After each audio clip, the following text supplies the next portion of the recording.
தமிழ் மக்களுடைய சுயநிர்ணய போராட்டத்திலே சுயநிர்ணய போராட்டத்துக்கான தோற்றுவாய்களில் அதனை தோற்றுவிக்க வேண்டும் என்பதற்கான காரணங்களில் மூல காரணமாக மிக அடிப்படையான காரணமாக இருந்தது காணி என்ற விடயம்.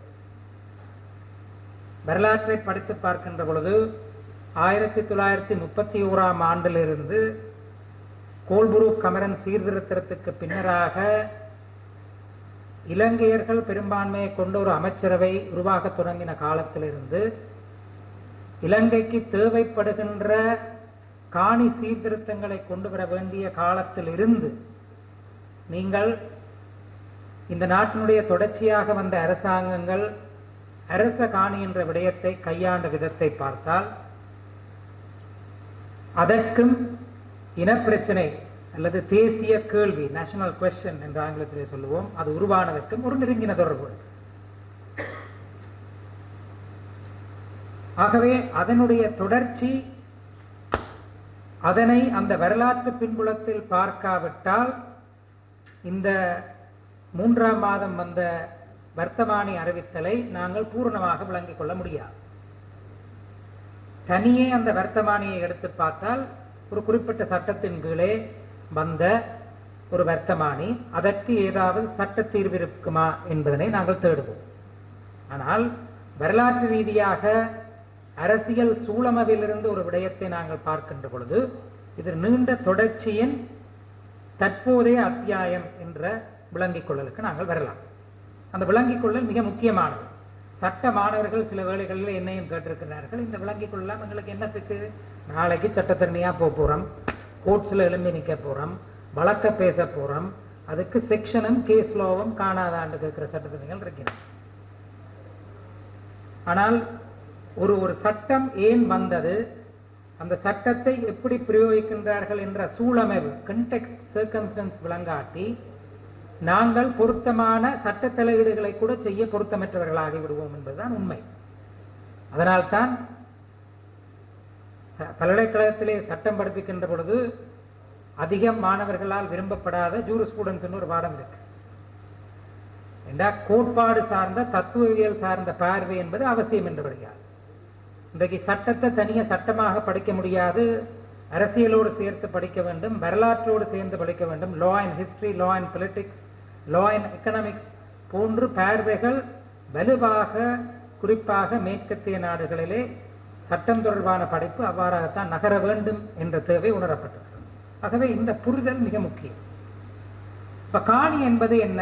காணி என்றவுடன் எங்களுடைய பொது புத்திக்கு உட்பட்டு அது ஒன்றில் ஒரு தனிநபருக்கு சொந்தம் அல்லது அரசுக்கு சொந்தம் என்ற பார்வையை நாங்கள் வைத்திருக்கிறோம். Private land, state land. Land is capable of being owned, அதாவது காணியானது உரிமை கொள்ளப்படக்கூடியது. அந்த உரிமையை கொள்ளக்கூடிய நபராக தனிநபர் அல்லது அரசுதான் இருக்க முடியும் என்ற பார்வையை நாங்கள் வைத்திருக்கிறோம். இந்த கன்செப்ட் ஆஃப் ஓனர்ஷிப் என்றது எங்க இருந்து வருதுன்றதை பாருங்க. இந்த கன்செப்ட் ஆஃப் ஓனர்ஷிப் என்றது கீழைத்தேய சமூகங்களுடைய சட்டங்கள்ல பெரிதாக நாங்கள் அறியாதது. குறிப்பாக தனிப்பட்ட உரிமை, தனித்த உரிமை அல்லது சாலிட்டரி ஓனர்ஷிப், சோல் ஓனர்ஷிப் என்றது எங்களுடைய கீழைத்தேய சமூகங்களுடைய சட்ட தத்துவவியலுக்கு பெரிதும் அறியாத விடயமாக இருந்திருக்கிறது. கூட்டாக வளங்களை நுகருதல், ஒரு கம்யூனிட்டியா ரிசோர்சஸை பயன்படுத்துறது, இதுதான் எங்களுடைய வாழ்க்கை முறையாக இருந்தது. காலனித்துவ அறிமுகத்தோடு வளங்கள் என்பவை ஒரு தனிநபரால் உடைமை கொள்ளப்படக்கூடியவை, உரிமை கொள்ளப்பட வேண்டியவை. அதை தவிர்ந்த காணியெல்லாம் அரசினுடைய காணிகள் என்ற பார்வை முதலாக வருகிறது. அதையே அவர்கள் கொண்டு வந்தார்கள் என்று நீங்கள் சிந்தித்து பார்க்க வேண்டும். காலனித்துவ அரசுகளுடைய மிக முக்கியமான நோக்கம் உங்களுடைய வாழ்க்கையிலே முன்னேற்றத்தை ஏற்படுத்த வேண்டும் என்பதை அல்ல. காலனித்துவ அரசுகளுடைய மிக முக்கியமான நோக்கமா என்னது இருந்தது? வியாபாரம். பிரித்தானிய அரசனுடைய மிக முக்கியமான வியாபார செயற்பாடு இந்த நாட்டில் உங்களுக்கு தெரியும், கமர்ஷியல் கிராப்ஸ், வர்த்தக ரீதியாக செய்யப்படக்கூடிய பயிர் செய்கை. அதுல தேயிலை, தென்னை, ரப்பர் என்பன முக்கியமானது. அப்ப இந்த பயிர் செய்கை கமர்ஷியல் அக்ரிகல்ச்சர்ல எது முக்கியமா இருக்குது? ரிசோர்சஸ் முக்கியமா இருக்கு, வளங்கள் முக்கியமா இருக்கு. வளங்கள்ல எது முக்கியமானது? காணி முக்கியமானது. இப்ப இங்க வந்து பார்த்தால் இது எல்லாரும் சேர்ந்து இதை அனுபவிக்கணும், கூட்டு கூட்டாக சமூகம் சமூகமாக அனுபவிக்கணும். ராசா சொல்லினோம், ராசா பிறகு அதை கண்டிய சமூகங்களை பொறுத்த வரைக்கும் ராஜகாரியக்கு கீழே கொடுத்து வச்சிருக்கிறார். அதுல வந்து ஒரு பங்கை கொடுக்கறது, இது எல்லாம் அவனுக்கு கன்ஃபியூசிங்கா இருக்கு, ஒரு பெரிய குழப்பமா. அப்ப இந்த ஓனர்ஷிப்பை வெல் டிஃபைன்டா வச்சிருக்கணும், தெளிவாக ஓனர்ஷிப்பை வரவேற்கணும் என்றால் ஓனர்ஷிப் தொடர்பான சட்டங்களை கொண்டு வந்தார். காணிகள் 2 வகைப்படும் என்று, தனியார் காணி என்றும் அரச காணி என்றும் சொல்லி பொதுவாக உடைமை கொள்ளப்படக்கூடிய அந்த காணி என்ற கருத்தை வந்து எங்களிடமிருந்து எடுக்கப்பட்டது. ஆனா இது மேலத்தைய சமூகங்கள்ல கூட, குறிப்பாக ரோமன் சட்ட காலத்திலிருந்து பொதுவாக சமூகங்களால் உடைமை கொள்ளப்படுகின்ற காணிகள் அல்லது வளங்கள் என்ற கான்செப்ட் இருக்குது. சட்ட மாணவர்களுக்கு தெரியும், ரோமன் லா படிக்க விரும்புகிறீர்கள், இதே ஒரு தேவையில்லாத ஒரு சட்டம், ஒரு பழைய சட்டம், காலாவதியான சட்டத்தை நாங்கள் படிக்கிறோம் என்று நாங்கள் யோசிக்கிறோம். நாங்கள் அநியாயத்துக்கு டச்சுக்காரன் வந்தான், அநியாயத்துக்கு அவன் தண்ட சட்டத்தை கொண்டு வந்தான், அதால நாங்கள் ரோமன் டச்சு சட்டத்தை படிக்க வேண்டி கிடக்கு வருத்தப்படுகின்ற சட்டமானவர்கள் நான் தினந்தோறும் கண்டது உண்டு. இங்கே ரோமன் சட்டத்தில் மிக முக்கியமான ஒரு கிளாசிபிகேஷன் ஆஃப் ப்ராப்பர்ட்டி ரெஸ் கம்யூனஸ் என்றது, RESCOMMUNES. முழு சமூகத்தாலும் பொதுவாக குறித்து கொள்ளப்படுகின்ற ஆதனங்கள் என்பது. நீங்கள் ஒரு கடற்கரையால் நடந்து போறீர்கள், இந்த கடற்கரை யாருடையது? அந்த கடற்கரையில் நடந்து செல்லுகின்ற பொழுது நாங்கள் காற்றை சுவாசிக்கக்கூடியதாக இருக்க வேண்டும். ஒரு ஹோட்டல வந்து கட்டுறானதுல நீங்கள் பீச்சுக்கு போகக்கூடாதுன்னு சொன்னால் நீங்கள் எப்படி அதை ஃபீல் பண்ணுவீங்க? தனிப்பட்ட சோல் ஓனர்ஷிப் என்றால், கார்பரேட் ஓனர்ஷிப் என்றால் ஹோட்டலுக்கு அதை கட்டி கொடுத்துட்டு போகலாம். ஆனால் ரெஸ் கம்யூனஸ் என்ற கருத்தாக்கத்துக்கு கீழே கடற்கரைகள் என்பது பொதுவான உறுத்துக்குரியவை, ஒரு தன்னவருக்குரிய உறுத்துக்குரியவை அல்ல. குளங்கள், பாதைகள், பொதுவாக நாங்கள் கூடி குழுமுகின்ற இடங்கள், பொழுதுபோக்குக்காக பின்னேரங்களிலே நாங்கள் சேர்ந்து இருக்கக்கூடிய இடங்கள், இவை எல்லாவற்றையும் ரெஸ் கம்யூனஸ் என்ற ஒரு கருத்தாக்கத்திலே வைத்திருந்தார். நீங்கள் ஐரோப்பாவிலே ஜனநாயகத்தினுடைய வளர்ச்சியை அதனுடைய வரலாற்று பின்புலத்தில் வைத்து பார்ப்பீர்கள் என்றால், அவையை பொறுத்தவரைக்கும் ஸ்கொயர், சிட்டி ஸ்கொயர் என்றது முக்கியம் என்று சொல்லுகிறார். ஒரு நகரத்துக்கு மத்தியில் எப்பொழுதும் ஸ்கொயர் என்று ஒரு பெரிய ஒரு சதுர இடைவெளி ஒன்று நகரத்துக்கு மத்தியில் இருக்கு. ஏன் அந்த ஸ்கொயரை சுத்தி நீங்கள் பார்த்தீங்க என்றால் கஃபேஸ் இருக்கு, காஃபி ஷாப்ஸ். பின்னேரங்கள்ல கோப்பியை வாங்கி போட்டு, இல்ல அதை விட கூடின பானந்தவை அதை கூடிய பானமும் வாங்கி கொண்டு அந்த சதுக்கத்தில் இருந்து கொண்டு பேசிக்கொள்வது, பொது விவகாரங்களை பேசுவது, அதன் மூலமாக தீர்மானங்களை எடுப்பது, அதன் மூலமாக ஜனநாயகத்தில் பங்கெடுப்பது, இதைத்தான் டெலிபரேட்டிவ் டெமோக்ரஸி என்று சொல்லிச்சு. பேசுகின்ற ஜனநாயகம், நாங்கள் பேசுகின்ற. அப்ப இந்த இடங்கள், இந்த வெளிகள் மிக மிக முக்கியமானது. இதை ஒரு தனிநபருக்கு அல்லது ஒரு கம்பெனிக்கு அல்லது அரசுக்கு சொந்தமானது என்று சொல்லி சொன்னால், பிறகு என்ன, ஒரு ஆளுக்கு நீங்கள் சொந்தம் என்று சொல்லிட்டீங்கன்னா மற்ற ஆளுக்கு இல்லைன்னா மற்ற ஆள் எக்ஸ்க்ளூட் பண்ணப்படுறார், வெளியே தள்ளப்படுறார். இப்ப நீங்க இந்த கெசட் நோட்டிபிகேஷனை பாருங்க, லேண்ட் செட்டில்மெண்ட் ஆர்டினன்ஸுக்கு கீழே வந்த கெசட் நோட்டிபிகேஷனை தயார் செய்து மும்மொழியிலையும் இருக்கு, விரும்பின மொழியில எடுத்து பாருங்க. பெரும்பாலான காலங்கள் கடலோர பகுதிகள், நான் சொன்ன கடற்கரைகள், குளங்கள் இருக்கு, மாட்டு வண்டில் பாதைகள் இருக்கு, சுடுகாடுகள் இருக்கு. இவையெல்லாம் என்ன, பொதுவாக சமூகத்தினால் சேர்ந்து அனுபவிக்கப்படக்கூடிய விடயங்களாக இருக்கின்றன. ஆனால் இப்படியாக இருந்த உழவு காலமும் தாண்டியும் இருக்கிற விடயத்தை நாங்கள் இந்த 2 பகுப்பாய்வுல வச்சு பார்க்காட்டி சட்டத்துக்கு அது பிழைச்சு. இது ஒன்றில் பிரைவேட் லேண்டா இருக்கணும், ஸ்டேட் லேண்டா இருக்கணும். இதுல ஆக முந்தி வந்த சட்டங்கள்ல உண்டு, 1931 தான் இந்த லேண்ட் செட்டில்மெண்ட் ஆர்டினன்ஸும் வந்தது. இந்த லேண்ட் செட்டில்மெண்ட் ஆர்டினன்ஸ் என்றது வந்து அதுக்கு முதல் வந்தது கிரவுன் லேண்ட் ஆர்டினன்ஸ். அந்த கிரவுன் லேண்ட் ஆர்டினன்ஸ்ல செக்ஷன் 7 என்று இருக்கு, வகுப்படுக்கிறேன்னு நினைக்காயோ, ஒரு 5 நிமிஷம் என்னோட பொறுத்து.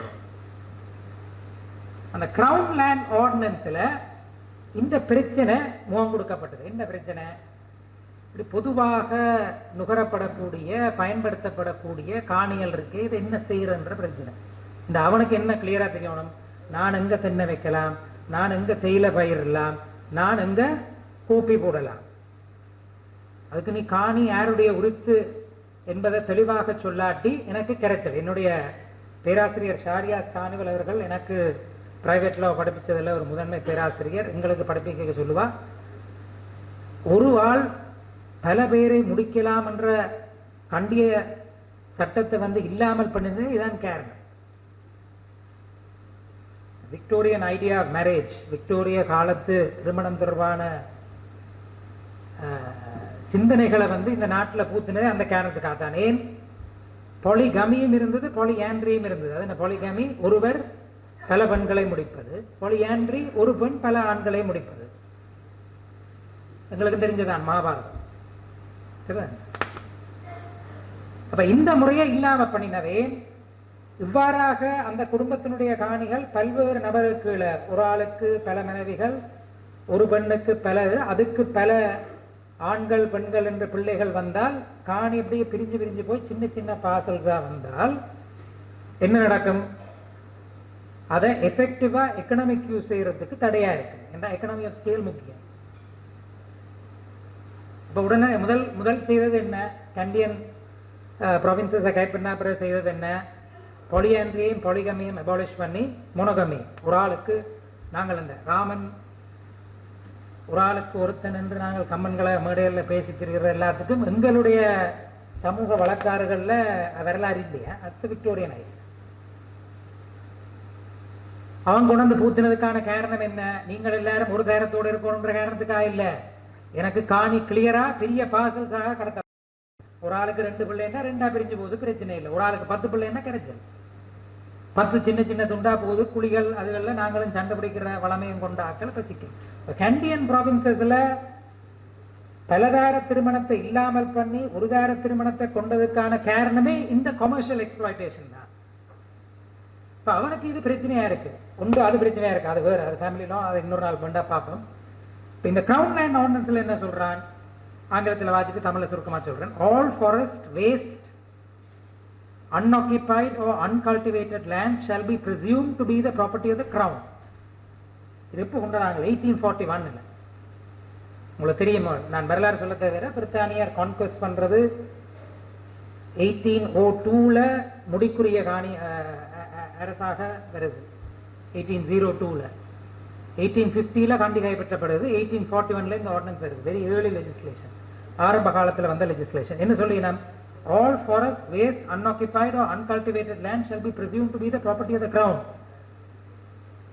எல்லா காடுகளும் வேஸ்ட் லேண்ட், அந்த வார்த்தையே போல என்ன பொறுத்தவரைக்கும் வேஸ்டா போன லேண்ட், வீணான லேண்ட். அவனோட கிளாசிபிகேஷன் வேஸ்ட் லேண்ட், அன்ஆக்கியபைட் யாராலும் குடியிருக்கப்படாத காணி, அன்கல்டிவேட்டட் லேண்ட் விவசாயம் செய்யப்படாத காணி என்னவாக பிரசியூம் பண்ணப்படுமாம்? சட்ட மாணவர்களுக்கு தெரியும் என்னென்று ஊகம் கொள்ளப்படுமாம்? அவையெல்லாம் அரச காணி. அப்ப நீங்கள் தனியார் காணி என்று வகைப்படுத்தப்படாத மிச்சம் எல்லாமே அரச காணி என்ற டிக்ளரேஷன் 1841ல வருது. until the contrary thereof to be proved, நீங்கள் மற்ற மாதிரியாக நிரூபித்தால் ஒழிய. இதுதான் இந்த அரசாங்கம் கேட்டது, வித்தமான அறிவித்தல்ல. all of this will be state land. 3 மாசத்துக்குள்ள கொண்டு வந்து டீட காட்டு. அப்ப 1841 பாலிசியின் ஒரு தொடர்ச்சி தான் 2025 மார்ச் மாதம் 28 வந்த வர்த்தமானி. For Chinas and other lands, it can be only cultivated after intervals of several years. Shall it the same be situated within the districts formerly comprised of the Candian provinces, be deemed to belong to the crown and not to be the property of any private person.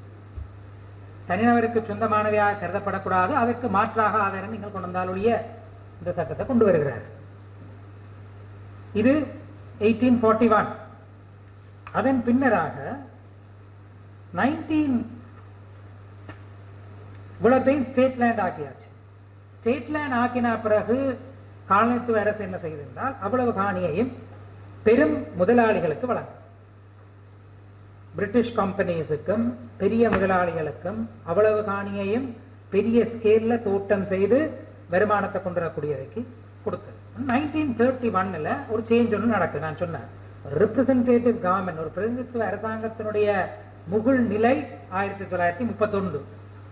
உங்களுக்கு தெரியும், ஒரு மட்டுப்படுத்தப்பட்ட அளவில் வாக்குரிமை வழங்கப்பட்டு ஆரம்பத்தில், பின்னர் சர்வசன வாக்குரிமை என்றது 31 அறிமுகப்படுத்தப்பட்ட பிறகு டொனமூர் 1931 டொனமூர் அரசியலமைப்பின் கீழே ஒரு தெரிவு செய்யப்பட்டு வந்த பிறகு இந்த காணியை காணி இல்லாதவர்களுக்கு கொடுப்பதற்கு என்ன செய்யலாம் என்ற சிந்தனை வர தொடங்கு. இந்த நேரத்தில் யார் விவசாய அமைச்சரா வந்தாருன்றது முக்கியம். டிஎஸ்என் 1931 வெறுமன பெரிய கம்பெனிகளுக்கும் கொடுக்கிறத விட நாங்கள் இதை சாதாரண மக்களுக்கும் டிஸ்ட்ரிபியூட் பண்ணணும், பயிரவணும் என்ற ஒரு சிந்தனை வர தொடங்குது.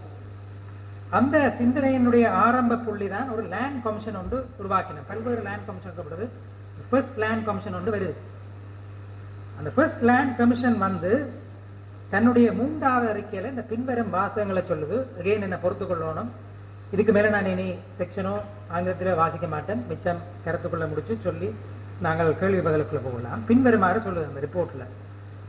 Land commission under any system of civilized government, எந்த ஒரு நாகரிக அரசாங்கத்துக்கு கீழும், it is just and necessary that the government of the day should be given adequate powers to prevent an indiscriminate scramble for unoccupied lands.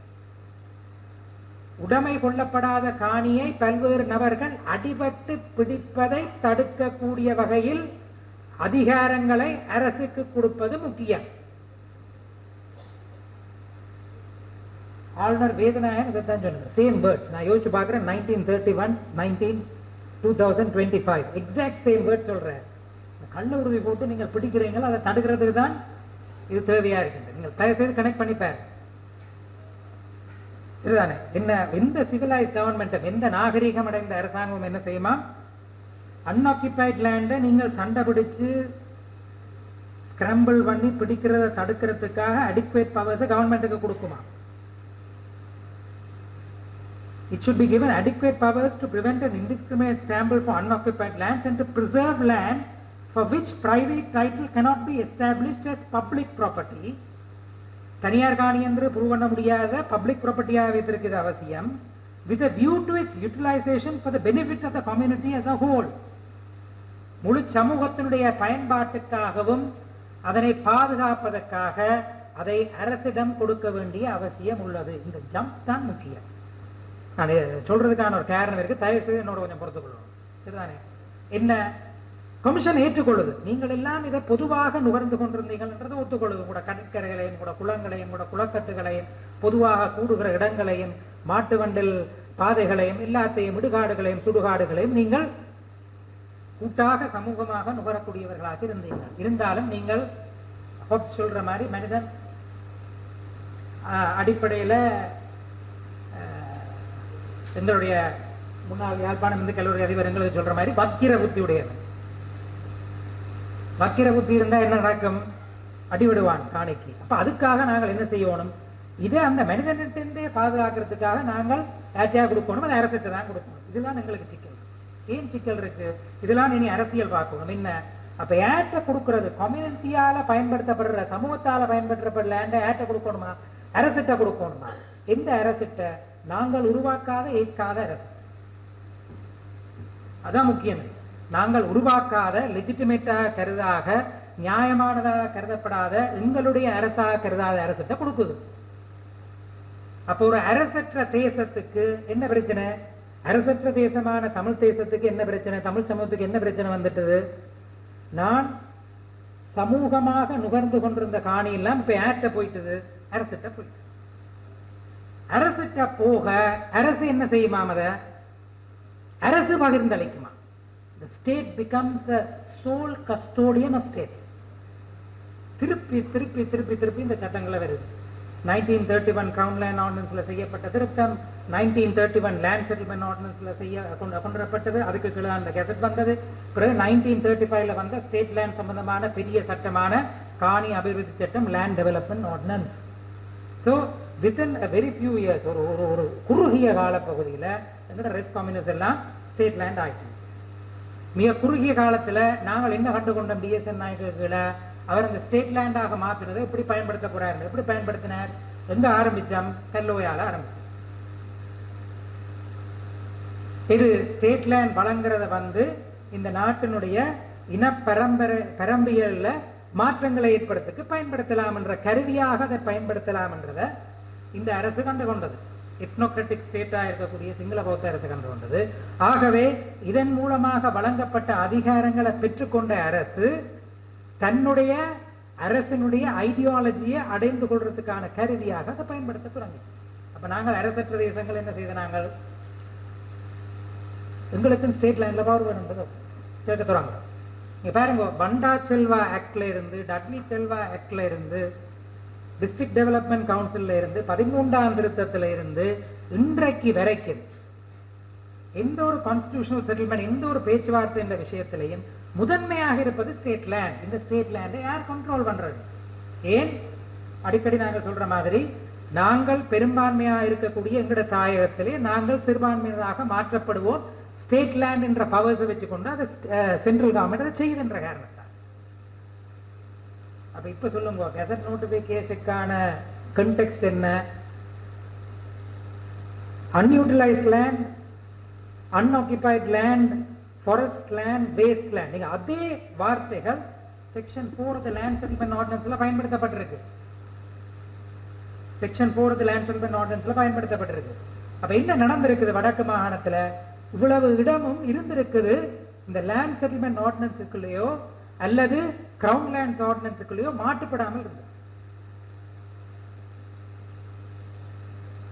நான் அடிக்கடி கொஞ்சம் கூவி கொண்டு வந்தேன். இந்த கடந்த 28/3 வந்ததுக்கு பிறகு, தெரிய வந்ததுக்கு பிறகு நான் கூவி கொண்டு வந்தேன்.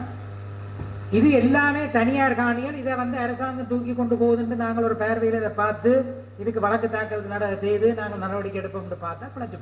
ஏன் இது என்ன மாதிரியான காணி, என்ன தன்மையான காணின்றதை நாங்கள் பார்ப்போம். இதெல்லாம் கூட்டாக சமூகத்தால, தமிழ் சமூகத்தால நுகரப்பட்ட ஆதனங்கள். இதுக்கு பிரைவேட் ஓனர்ஷிப்பை எஸ்டாப்ளிஷ் பண்றது, பிரைவேட் டைட்டில் இருக்குன்றது என்ன பொறுத்த வரைக்கும் சாத்தியக்கூறு மிகவும் குறைந்த இடங்கள். அப்ப கவர்மெண்ட் என்ன செய்ய பார்க்குது? அவ்வளவத்தையும் இந்த கொலோனியல் டூலை பாவிச்சு ஸ்டேட் லேண்ட் ஆகுது. ஸ்டேட் லேண்ட் ஆனால் என்ன நடக்கும்? 6000 ஏக்கர் உங்களுடைய பாக்ஸுக்குள்ள சேருது. பகிர்ந்த மத்திய அரசாங்கத்தால பகிர்ந்தளிக்கப்படக்கூடிய காணிகளுடைய ரிசர்வ்ல அது சேருது. இப்ப 3 மாசத்துக்குள்ள நீங்கள் டீடை கொண்டாட்டி எத்தனை பேர் டீடை கொண்ட முடியும்? யார் யார் கடற்கரைக்கு டீட் வச்சிருக்கிறீர்கள்? யார் குளத்துக்கு டீட் வச்சிருக்கிறீர்கள்? சொல்லுங்க பாப்போம். யார் மாட்டு வண்டில் பாதைகளுக்கு வச்சிருக்கிறீர்கள்? நான் சொல்லல, கெசட் நோட்டிபிகேஷன் தயவு எடுத்துட்டாரு. இருக்கலாம், அதுக்குள்ள தனியார் காணிகளும் இருக்கலாம். அதை என்ன சொல்லுவோம்? தனியார் காணினா கொண்டு வாங்க, உறுதியை கொண்டு வாங்க, பிரச்சனை இல்லை, அதை விடுவிச்சு விடுறோம். 6000 சொச்ச ஏக்கர்ல ஒரு 100 ஏக்கர், 200 ஏக்கர், 300 ஏக்கருக்கு இருக்கா டைட்டில் டீட்? மிச்சத்துக்கு என்ன நடக்கும்? அப்ப நாங்கள் கடற்கரையில் என்னைய போறோம், குளங்களை என்னைய போறோம், மாட்டு வண்டில் பாதையில என்னைய போறோம், ஸ்டேட் லேண்ட் ஆக்கி போட்டு பிறகு அதான் நடுவில் ஒரு அமைச்சர் சொன்னாரு, இந்த அமைச்சர் ஒன்று சொன்னார், புலம்பெயர் தமிழர்கள் கேட்கணும் காணி அபிவிருத்திக்கு கொண்டாங்க காணி. அப்ப புலம்பு தான் எங்க பர்பஸ் வந்து புலம்பெயர் தமிழர் கேட்கணுமோ இல்லையோன்னு எனக்கு தெரியாது. ஆனால் ஒரு இடதுசாரி அரசாங்கம், மார்க்சிய அரசாங்கம், கம்பெனிகளுடைய அபிவிருத்திக்கு தேவை, அதை கேட்கணும் காணி, அதால நாங்கள் பெற்றுக் கொடுக்கறதுக்காக இவ்வளவு லேண்ட் எங்களுக்கு தேவை. அப்ப கடலோரம் எல்லாத்தையும் கொடுத்து விட்டுட்டு எங்களுடைய கடற்கரை முழுவதும் நல்ல வடிவ 5 ஸ்டார் 7 ஸ்டார் ஹோட்டல்ஸுக்கான உரிமைகளை வழங்கக்கூடிய ஒரு அதிகார நிலைக்கு சேரணும். அப்ப இதை நாங்கள் டீச்சை தூக்கி கொண்டு கோர்ட்டுக்கு போறதன் மூலமாக தீர்வு காணுமா என்றால் இல்லை. இந்த புரிதல் முக்கியம். இந்த புரிதல் என்ன பொறுத்த வரைக்கும் முக்கியம். நான் அதுக்காக இதுக்குள்ள பிரைவேட் லேண்ட் இல்லைன்னு சொல்லல. பிரைவேட் லேண்ட்ஸும் இருக்கலாம். இருக்கிறவன் அந்த டீச்சை கொண்டு போய் கொடுத்தால் அவன் என்ன சொல்ல போறான்? இந்த காணியை நாங்கள் அதில் இருந்து விடுவிக்கிறோம். அந்த கெசட் நோட்டிபிகேஷன் இருக்குதானே 5000 சொச்ச ஏக்கர்ல, okay, these lands are excluded from that gazette notification. அதான் உங்களுக்கு வந்துருக்கு. மிச்சம் எல்லாம் என்ன? ஆட்டோமேட்டிக்கா ஸ்டேட் லேண்ட். அப்ப இதை ஸ்டேட் லேண்டாக அறிவித்து சென்ட்ரல் கவர்மெண்ட் கட்டுப்பாட்டுக்குள்ள வரக்கூடிய ஸ்டேட் லேண்டாக மாறுவதை நாங்கள் எப்படி தடுப்பது என்ற கேள்வி இருக்கு. அதுதான் முக்கியமான கேள்வி. அதற்கு அரசியல் போராட்டம். அது அரசியல் ரீதியாக நாங்கள் அழுத்தம் கொடுத்து அதை நிப்பாட்டுவதுதான் வழி. அத்தோடு இந்த அரசாங்கத்துக்கு நாங்கள் சொல்ல வேண்டிய செய்தி என்ன? அரச காணி யாருடைய அதிகாரத்துக்கு உட்பட்டது என்பது தொடர்பான தெளிவும் ஒரு அரசியலமைப்பு தீர்வூடாக வரும் வரை இவ்வளவு காணிகளை அரச காணி ஆக்குகின்ற முயற்சிக்கு நாங்கள் அனுமதிக்க மாட்டோம். ஏனென்றால் அன்பார்ச்சுனேட்லி நாங்கள் துரதிருஷ்டவசமாக இந்த இரட்டை துருவ நிலையில பார்க்கிற, அதாவது ஒன்றில் தனியார் காணி அல்லது அரச காணி என்று பார்க்கிற அந்த இரட்டை துருவ நிலையில இருந்து நாங்கள் லோவை வெளியில் எடுக்கிறது கஷ்டம். There can be this third category, ஒரு மூன்றாவது கேட்டகரி இருக்கலாம். ரெஸ்காமினஸை திருப்பி கொண்டு வருவோம், சமூகத்தால செய்யலாம், அதுக்கான வாய்ப்புகள் இருக்குது. இந்த சட்டத்துக்குள்ளேயே தேடலாம் இருக்குன்னு நான் நம்புறேன். நான் அதை பேசினால் விரிவஞ்சி விடுத்தனம் விடுவோம் இன்றைக்கு. அதுக்குள்ளே இடம் இருக்கு, அதையும் நாங்கள் எக்ஸ்ப்ளோர் பண்ணணும். ஆனா இன்றைக்கு எங்களுடைய ரெஸ்பான்ஸ் என்னவா இருக்கும் என்றால், நீங்கள் சொல்றீங்க கான்ஸ்டிடியூஷனல் செட்டில்மெண்ட்டுக்கு தயார் என்று சொல்லி, கான்ஸ்டிடியூஷனல் செட்டில்மெண்ட்டுக்கு தயார் என்று சொல்லி சொன்னால் அதுல ஸ்டேட் லேண்ட் அதிகாரம் யாருக்கு இறுதி, அரசாணை அதிகாரம் என்பது தீர்க்கப்பட வேண்டியா இருக்குது. அது தீர்க்கப்படாம நீங்க அதை செய்வீங்கன்னா நீங்கள் உண்மையாக எங்களுக்கு ஒரு கான்ஸ்டிடியூஷனல் செட்டில்மெண்ட், ஒரு அரசியல் தீர்வுக்கு உண்மையாக நியாயமாக இருக்கின்றீர்களா என்ற கேள்வி எழும்புகிறது. அந்த கேள்வியை கேட்குவோம். சரி, இறுதியாக கேள்வி, அப்ப இது 13ஆம் திருத்தத்தில் இதுக்கு விட இல்லையோ? இந்த மாகாண சபை வரப்போது, மாகாண சபை முதலமைச்சர்களாக வருவதற்கு பட்டியலிட்டு போட்டிக்கு நபர்கள் முன் வந்து கொண்டிருக்கிறார்கள். அவர்கள் இதனை பார்த்துக் கொள்ள மாட்டார்களா நாங்கள் தெரிவு செய்து அனுப்பினார் என்று கேள்வி இருக்கிறது. இல்லை, நான் 13ஆம் திருத்தத்தை பற்றி 2011ஆம் ஆண்டுல இருந்து பல்வேறு பொது மேடைகளில் பேசுறதால திருப்பி பேசி சலிப்பை உண்டாக்க விரும்பியது. அரச காணியை பற்றி மட்டும் சுருக்கமா சொல்றேன். அரச காணி தொடர்பான அதிகாரங்கள் ஷெட்யூல் 9 லிஸ்ட் 1ல ஸ்டேட் லேண்டை பற்றி இருக்கு. 13th Amendment, now part of the Constitution, அதுல இருக்கு. நான் முன்னர் மாகாண சபைகளை பற்றி பேசும்போது சொல்லுவது, எதெல்லாம் உங்களுக்கு முக்கியமானதோ அதை ஒரு கையால் கொடுத்து இன்னொரு கையால் திருப்பி வாங்குவது போன்ற ஏற்பாடுகள் இருக்கு. இது எங்க நீங்க பார்க்கலாம் என்றால், லிஸ்டுகளுக்கு பின்னால் இருக்கக்கூடிய ஷெட்யூல்ஸ்ல இருக்கு. அது என்ன லிஸ்ட் ஷெட்யூல்ஸ்? சட்டமானவர்களுக்கு தெரிஞ்சிருக்கலாம், போர் அடிக்க போகுது, 2 நிமிஷம் என்ன காதை போட்டுக் கொள்வோம். என்ன அட்டவணை 9ல 3 நிரல் இருக்குது. கான்ஸ்டிடியூஷன் லா படிச்சிருந்தா தெரிஞ்சிருக்கு. 1 மாகாண சபைக்குரிய அதிகாரங்கள், 2 மத்திய அரசாங்கத்துக்குரிய அதிகாரங்கள், 3வது ஒருங்கிய நிரல் சொல்றோம், மாகாணமும் மத்தியும் சேர்ந்து சட்டம் இயற்றப்படுகிறது. எங்க போட்டு வச்சிருக்கிறாங்க? பொழிப்புக்கு வடிவாக நீட்டாக ஸ்டேட் லேண்ட கொண்டு வந்து மாகாணத்துக்கு கீழே போட்டுட்டு, ஆனா அதற்கு கீழே அந்த அதிகாரம் பிரயோகிக்கப்படுறது அட்டவணையில வேறுங்க, ஷெட்யூல்ல வேறுங்கன்னு சொல்றோம். ஒரு கையால கொடுத்ததை அப்புறம் அங்கால எடுக்க போறான். என்ன சொல்றான்? All state land shall vest with the republic. இது குடியரசிடமே அனைத்து அரச காணிகளும் இருக்கும். குடியரசிடம் அனைத்து காணிகளும் அரச காணிகளும் இருக்கும் என்றா யார் அதனுடைய கஸ்டோடியன்? இப்போ நீங்க பாத்தீங்கன்னா ஒரு கிராண்ட் டாக்குமெண்டோ பெர்மனன்ட் டாக்குமெண்டோ வருதுன்னா ஜனாதிபதி சைன் பண்ணும். ஜனாதிபதி இந்த கையெழுத்து இருக்கு. அப்ப அது சென்ட்ரல் கவர்மெண்ட் எக்ஸ்க்ளூசிவ். ப்ராவின்ஸுக்கு என்ன வழங்கப்பட்டிருக்கு? உங்களை கலந்தாலோசிக்கலாம், உங்களுடைய ஆலோசனையை பெற்றுக்கொள்ளலாம். இப்ப நான் தம்பி சிவகஜன்கிட்ட சொல்றேன், தம்பி நீர் எனக்கு ஆலோசனை வழங்கும் என்றால், அவர் எனக்கு ஒரு ஆலோசனை வழங்குறாரு வைங்க. அந்த ஆலோசனையை கேட்டு நான் நடக்க வேண்டியது கட்டாயமா? கட்டாயம் இல்லையா? கட்டாயம் இல்லை. தம்பி இந்த கருத்தை கேட்டுட்டோம், நான் இனி முடிவெடுக்க போறேன் என்றுதான் வருது. பல்வேறு தீர்ப்புகள் இருக்குது. Consultation is not concurrence. Concurrence என்றது என்ன? மாகாண சபையினுடைய அனுமதியை பெற வேண்டியதில்லை அரச காணிகளை குறித்த மாகாணத்துக்குள் பகிர்ந்தளிப்பதற்கு. என்ன தேவையா? பிரசிடன்ட் எழுதுறார், டியர் சீஃப் மினிஸ்டர், பேரை நீங்கள் போட்டோகிராஃபி கொடுக்கணும். I propose to distribute state lands in the following GS divisions as found in the attachment to such and such persons. Please let me know your views. உங்களோட chief minister பெரிய பேரத்தில் ஒரு 3 பக்கத்தில் கடிதம் எழுதுறாரு. கடிதம் எழுதுறதா போராட்ட வடிவு கடிதம் எழுதுவோம். என்ன எழுதுறீங்க? இந்த ஆக்களுக்கு காணியை கொடுக்கறதுக்கு நான் அப்ஜெக்ட் பண்றேன், கொடுக்க கூடாது. திருப்பி president எழுதுறாருன்னு, thank you very much for your views. I have however decided to go ahead with the alienation of land. இருப்பினும் நான் இதனை எனது விருப்பக்கு ஏற்றவாறு செய்ய தீர்மானித்துள்ளேன். ஒன்றும் செய்யலாம். சோ மாகாணங்களுக்கு வழங்கப்பட்டிருக்கக்கூடியது கன்சல்டேட்டிவ் ஸ்டேட்டஸ், ஆலோசனை வழங்கக்கூடிய இடத்துல அவர்களை வச்சு. ஆகவே ஸ்டேட் லேண்ட் தொடர்பாக மிக தெளிவாக அது மத்திய அரசாங்கத்தில் இருக்கக்கூடிய ஒரு விடயப்பிறப்பாகத்தான் இருக்குது. ஸ்டேட் லேண்ட் தொடர்பான ப்ரொவிஷன்ஸ் நிறைய இருக்குது, வாசிங்க. உதாரணமாக ஸ்டேட் லேண்டை டிஸ்ட்ரிபியூட் பண்ணிக்க எத்னிக் ரேஷியோ எப்படி பார்க்கப்படும் 13ஆம் திருத்தத்தில் இருக்குது. ஸ்டேட் லேண்டை தொடர்பாக நேஷனல் லேண்ட் கமிஷன், தேசிய காணியாணைக்குழு ஒன்று உருவாக்கப்படணும். அது அரசியல் விவகாரங்களை பார்க்காமல் தொழில்நுட்ப ரீதியாக பார்த்து அந்த விஷயங்களை கையாளணும் இருக்கு.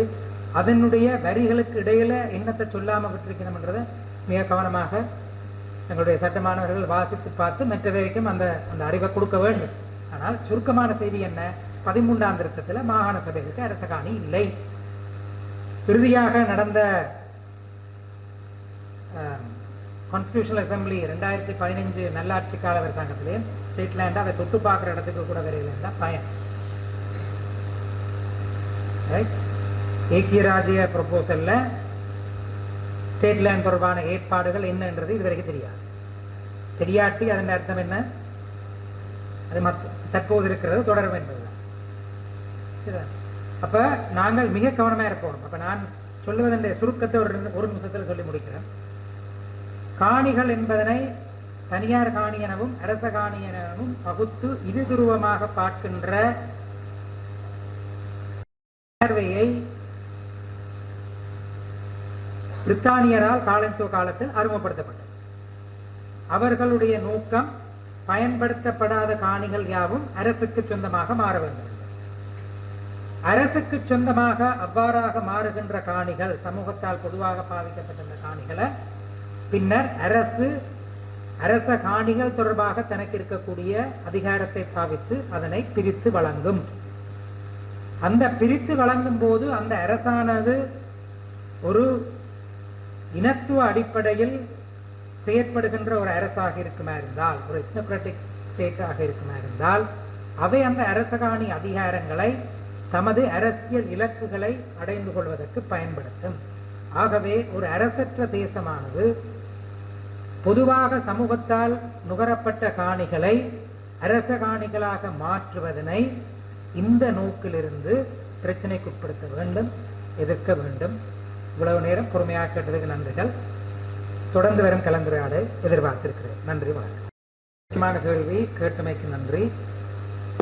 லேண்ட் சர்வேஸ் ஆர்டினன்ஸ் ஆஃப் 1866 இருக்கு. அதாவது 1841 நான் ஏற்கனவே சொன்ன மாதிரி முதலாக இந்த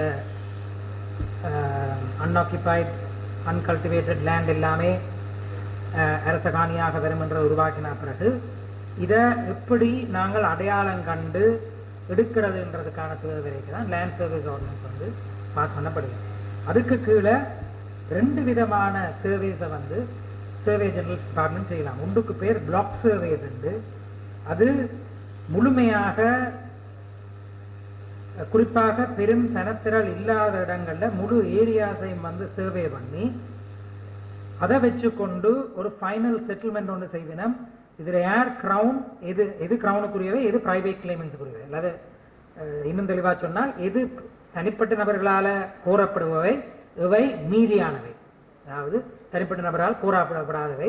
ஆகவே அவை அரச காணி என்று வாருது. 2வது, நீங்கள் சில நேரம் இதில் பார்த்தீங்கன்னா டிபி சர்வேன்னு சொல்றது, டொப்போகிராபிக்கல் பிளாக் சர்வேஸ் சொல்லி சொல்றது. அது கூடுதலாக லார்ஜ், இன்னும் ஆகப்பெரிய ஏரியாஸ், நான் முதலாவதாவது ஓரளவு சனத்திரல் உள்ள ஏரியாவுக்குள்ள ஐடென்டிஃபை பண்ணி அதுக்கப்புறம் பிரைவேட் லேண்டையும் கிரவுண்ட் லேண்டையும் ஐடென்டிஃபை பண்ணுறது. இது வெரி ரேலி, எங்கேயாவது திட்டாத்தான் சனத்தொகை இருந்தால் அதை சர்வே பண்ணி அதை வச்சுக்கொண்டு சர்வே பிளான்ஸை உருவாக்குறது. இந்த சர்வே பிளான்ஸை உருவாக்குறது என்பது அரச காணிய அடையாளம் காணுவதற்கு முக்கியம். இதுதான் இது அரச காணி என்று சொல்லி கிளைம் பண்றதுக்கும் பிறகு அதை பிரித்து கொடுக்கறதுக்கு முக்கியம். ஆனால் நான் ஏற்கனவே சொன்ன மாதிரி பிரைவேட்லி ஓண்டா இல்லாத காணிகள் தவிர்ந்த, அதாவது தனியாரால் உரிமை கோரப்படுகின்ற ஆதனங்கள் தவிர்ந்த ஏனைய காணிகள் எல்லாம் ஸ்டேட் லேண்ட் தான் என்ற பிரிசம்ஷன் வந்து ஆக்ட்ல இருக்கு. அது சர்வே பண்ணி வச்சிருக்கிறீங்களோ சர்வே பண்ணப்படவில்லையோ. ஆனால் இந்த லேண்ட் செட்டில்மெண்ட் ஆர்டினன்ஸுக்கு இதை செய்யறதுக்கு மிக நீண்ட காலத்துல சர்வே ஜெனரல் டிபார்ட்மெண்டால இந்த வேலைகள் செய்யப்பட்டிருக்க வேண்டும், நிச்சயமாக செய்யப்பட்டிருக்க வேண்டும். அப்ப இது ஜனவரி மாதம் தொடங்கி மார்ச் மாதம் முடிச்சு வெளியிடப்பட்ட வர்த்தமானி அறிவித்தல் நிச்சயமாக இல்லை. ஒன்று. ரெண்டு, எங்களுடைய போராட்டங்களை பார்த்தீங்கன்னா கூடுதலாக நாங்கள் சில நேரம் அதை பார்க்கணும், தனியார் காணியை வந்து சுவீகரிக்கிற முயற்சியில், அதாவது அது லேண்ட் அக்விஷன், அது 1954 வந்து தனியார் காணிகளை சுவீகரிக்கிற முயற்சியில் அது இராணுவ முகாம்களுக்கோ அல்லது வேற நபர்களுக்கோ கொடுக்கறதுக்காக இல்லை பப்ளிக் பர்பஸுக்காக தனியாக பொது தேவைக்காக மட்டும் செய்யக்க அந்த லேண்டை வந்து அதை சேவை பண்ண முயற்சி கேட்க நாங்கள் போராட்டங்கள் நடத்தி அதை தடுத்து நிறுத்தி இருக்கிறோம். ஆனால் இந்த சேவை என்றது ஒரு பெரிய ஏரியாவில் கிட்டத்தட்ட கண்ணுக்கு பெருசாக புலப்படாத வகையில் செய்யப்படக்கூடிய சேவை சட்டம் இருக்கு. அது நடந்திருக்கு. அது நடந்திருக்கு. அதுக்கு முதல் எந்த விதமான கன்சல்டேஷனும் செய்ய வேண்டியதில்லை. நீங்கள் சொல்ற கன்சல்டேஷன் வந்து எப்போ வருது என்றால் இது ஸ்டேட் லேண்ட் ஆனா பிறகு லேண்ட் கச்சேரிஸ் வச்சுத்தான், காணி கச்சேரிகள் வச்சுத்தான் அவை பிறகு பகிர்ந்தளிக்கப்பட வேண்டும் என்ற கட்டத்தில். ஆகவே அரச காணி ஆக்கம் என்ற அந்த செயற்பாடு நடைபெறுகின்ற நேரத்தில் எந்த விதமான கன்சல்டேஷன்ஸையும் சட்டம் தேவைப்படுத்தப்படையில. எப்போ தேவை என்றால் அந்த காணியை வந்து அரச காணியை பகிர்ந்தளிக்கும் போது நடத்தப்படுகின்ற காணி கச்சேரிகள் போதுதான் ஓரளவாவது கன்சல்டேஷனுக்கான வாய்ப்புகள் இருக்கலாம். அதுவும் எங்கே என்றால் நீங்கள் அப்ளை பண்ணுவீங்க, அரச காணிக்காக நீங்கள் உங்களுடைய விண்ணப்பங்களை கொடுப்பீங்க. அந்த விண்ணப்பத்தை வச்சுக்கொண்டு யாருக்கு கொடுக்கறது என்ற தீர்மானிக்கிறத எடுக்கிறதுக்காகத்தான் இந்த காணி கச்சேரி ஏற்பாடுங்கிறது இருக்கு.